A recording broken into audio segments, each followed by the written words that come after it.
Finally 500 chapter के बाद या 500 से भी ज्यादा चैप्टर्स के बाद, एग्जैक्ट चैप्टर तो मुझको भी याद नहीं, रिवेंज इज लोडिंग, हमारा Luffy versus Kizaru vice admiral की फाइट होने जा रही है। या कह लो अगले कुछ चैप्टरों में वो फाइट ढंग से हमको दिखाई भी जाएगी। देखो मानो या ना मानो, इस फाइट का काफी लोग इंतजार कर रहे थे, क्योंकि जो हमारे किजारू ने पूरी लूफी गैंग की वाट लगाए थे ना, अब से 500 चैप्टर पहले भाई वो ना एक अजीब सा ही मोमेंट था, जहां पर हमारे हीरो इतने गंदी तरीके से पिटे कि कुमा को आना पड़ा उनको कहीं और भेजने के लिए, जिससे कि हमको एक टाइम स्किप देखने को मिला, जिसमें हर किसी ने अपनी अपनी पावर्स को अचीव किया। और अब जाकर हमको चैप्टर 1092 के अंदर किजारू वर्सेस लूफी के कुछ फाइटिंग के पैनल दिखाए गए हैं। तो चलो उस पर बात करते हैं कि आखिरकार इससे हमको क्या पता चलता है। और इनकी फाइट से हमको एक चीज का और पता चल जाएगा कि भाई योंको वर्सेस एडमिरल कौन ताकतवर है, क्योंकि ये एक क्वेश्चन है सभी के मन में कि हमारे एडमिरल ज्यादा ताकतवर है या फिर हमारे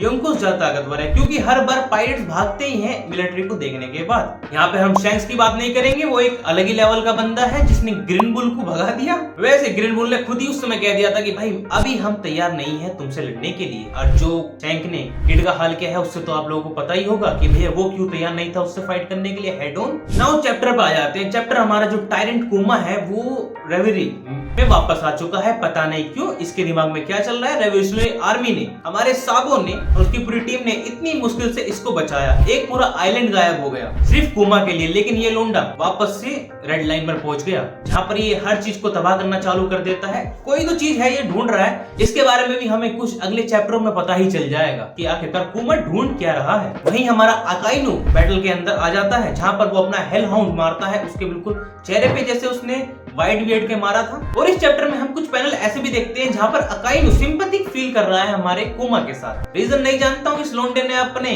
कोवर्कर सहपाठी का एक पूरा पैर ही खा गया जब इसको सिंपैथी नहीं दिखी, लेकिन कुमा के लिए ये सिंपैथी दिखा रहा है या फिर ये बोनी के लिए सिंपैथी दिखा रहा है अपनी। कुछ भी हो, हमारा कुमा वहां से जिंदा बच जाता है। वो एक पफल सा लेता है, पता नहीं क्या है, एक पैनल तो दिखाते हैं जहाँ पे वो जिंदा बच चुका है, ये पता चल जाता है। फिर वहीं से द नेक्स्ट जो इस वीडियो का टॉपिक है, किजारू वर्सेस लूफी की फाइट चालू होती है, जहाँ पर हमारा मंकी दी लूफी स्नेक मैन बन जाता है। रीजन मुझे समझ नहीं आई, रोब लूची के साथ तो डायरेक्ट ही गियर 5 में ट्रांसफर हो गया था, लेकिन यहीं पर किजारू के सामने ये स्नेक मैन बन जाता है। शायद ये हमारे किजारू को स्पीड में हराना चाहता था, लेकिन लाइट से ज्यादा तेज तो नहीं हो सकता है ना भाई। तो वहीं किजारू भैया एग आइलैंड से बाहर जाता है काफी दूर, और फिर लाइट की स्पीड से एक किक ऐसी मारता है कि लूफी वेगा फोर्स 01 के रोबोट को तोड़ते हुए 2 बैरियरों के पार चला जाता है। सीन देखने वाला था भाई, एक किक लूफी गोन ऐसा लगता है, मगर जो लास्ट के इसके पैनल्स आए हैं ना वो एक अलग ही लेवल के थे भाई। हमने काइडो वर्सेस लूफी में देख लिया था कि लूफी लाइट को ग्रैब कर सकता है बिकॉज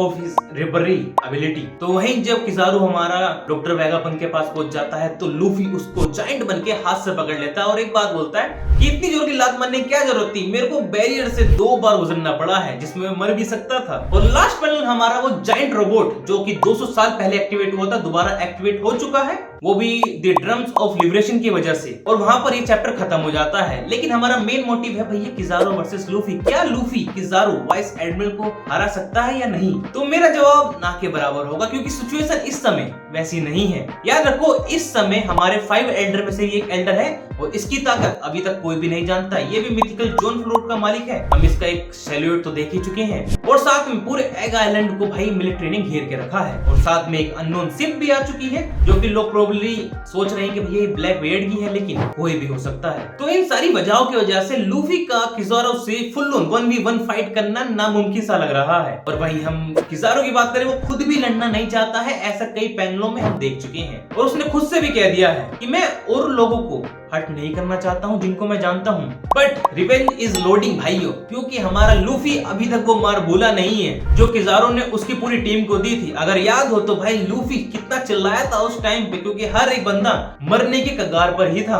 वैसे इवन दैट टाइम हमारा किजारू इनको मारने के लिए आया भी नहीं था, वो तो वहां पर जिसने सेलेस्टियल ड्रैगन को थप्पड़ मारा यानी कि लूफी उसको गिरफ्तार करने के लिए आया था, फिर बाद में जाके मिलिट्री उसको मारती। और उस समय हमारा लूफी भैया इतना ताकतवर भी नहीं था कि वो एडमिरल से लड़ सके। और ये चीज हम भाई एक बार नहीं 2 बार दे चुके हैं मरीन आर्क में भी। यहाँ पर लूफी ने एडमिरल से लड़ने की कोशिश तो करी लेकिन बहुत ही गंदे तरीके से नाकामयाब रहा। लेकिन अब क्या, जब इसने काइडो को हरा के योंगो का टाइटल ले लिया है और अपना फ्रूट सन गॉड नीका उसको भी भाई पूरा अवेकन कर लिया है, तो क्या अब हमारा किजारू से ज्यादा ताकतवर हो चुका है लूफी? तो इसके लिए भाई मैं कहूंगा 80% यस। अब 80% यस क्यों? बड़ा ही सिंपल सा है, लाइट को ग्रैब कर सकता है, पूरा किजारू हमारा लाइट का ही बना है क्योंकि जो उसने फ्रूट खाया है वो भैया लाइट की प्रॉपर्टी को एज अ पावर यूज करता है। एक लोगिया फ्रूट है वो या फिर पैरामीशिया फ्रूट है। कमेंट बॉक्स में आप लोग ये बात मुझको बता देना। अगर लूफी अब फाइट करता है किजारू से और वो जीत भी जाता है तो भी उनका बाहर निकलना नामुमकिन ही है क्योंकि सारी की सारी मिलिट्री ने भैया एग आइलैंड को घेर के रखा हुआ है। तो वो वाली फाइट जो हम सोच रहे हैं कि हो जाए एक बार योंको वर्सेस एडमिरल, पता चल ही जाए आखिरकार कि कौन सबसे ज्यादा ताकतवर है,